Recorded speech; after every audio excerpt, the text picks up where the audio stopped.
skip the Logitech G Cloud handheld. It's in a no man's land of not being recommendable in any degree whatsoever. Eesh, this could get ugly.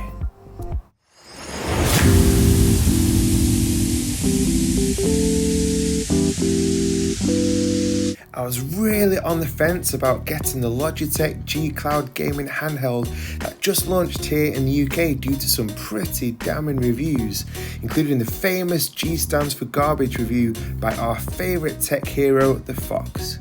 Now, I'm completely in love with my Steam Deck, but wondered if the G Cloud could complement my deck, as on paper it does three things better. A lovely 1080p screen compared to the deck's 800p, a much better battery life of 12 hours compared to around 5 to 6 hours if remote playing on the deck, and finally a much lighter and compact ergonomic form factor compared to the Steam Deck's heft. So I ordered it, knowing in my head I wanted only two uses for it: remote playing my PS5 and Xbox Series X at home on my local Wi-Fi, and to play the odd SNES game, which is my favourite retro console. When unboxing the G Cloud, it really struck me what a solid bit of kit it really is, at least on the hardware side. It doesn't feel too cheap or flimsy, with all the thumbsticks and buttons feeling great. The D-pad does feel a bit mushy, but the more compact, lighter form factor, especially compared to the deck, feels great. And I especially love the contoured, grippy, textured parts on the back of the device. So let's see exactly how well the G Cloud fared in the two uses I wanted it for. And let's start with the SNES emulation. Obviously, the 1080p display wasn't noticeably better here than the Steam Deck on these retro titles. In fact, this was the problem number one of two in this area. One of the very best things about the Steam Deck is the awesome developer community, and the Vibrant Deck plugin really helps to create an OLED type display, and I didn't realise just how much I really missed the seemingly small omission on the G Cloud. Then I ran into the second, even bigger problem. Once you're in the incredible emulation station on the Steam Deck, if you're anything like me, then you want to jump around and dip in and out of games from a whole range of retro consoles like the Wii and GameCube.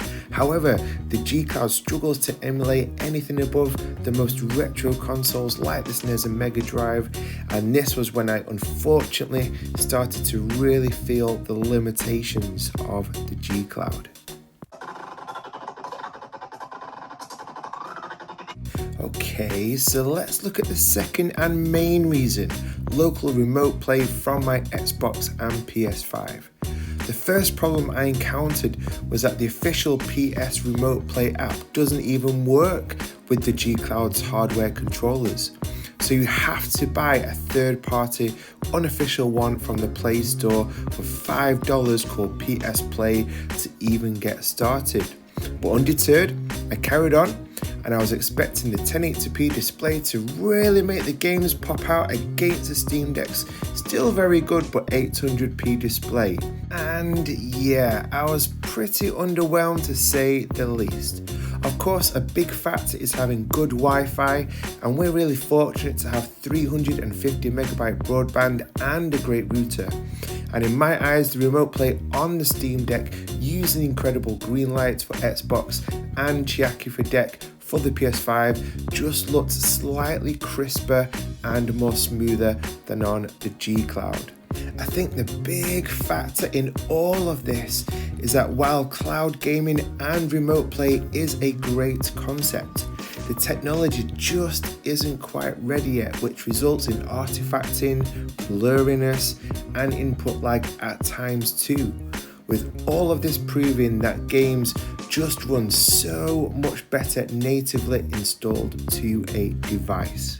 And it's for that reason why so many of us love the Steam Deck, and also the fact that so many of us are incredibly excited about the amazing Asus ROG Ally, a device we've spent a lot of time talking about here on the channel and will do for many weeks and months to come. So I'd love to know your thoughts in the comments below. Do you have the G Cloud? And if so, what are your favourite things about it? Or are you more into the Steam Deck or Ally? Make sure to smash the like and subscribe buttons if you enjoyed this video. Thanks so much for watching, and I'll see you in the next one.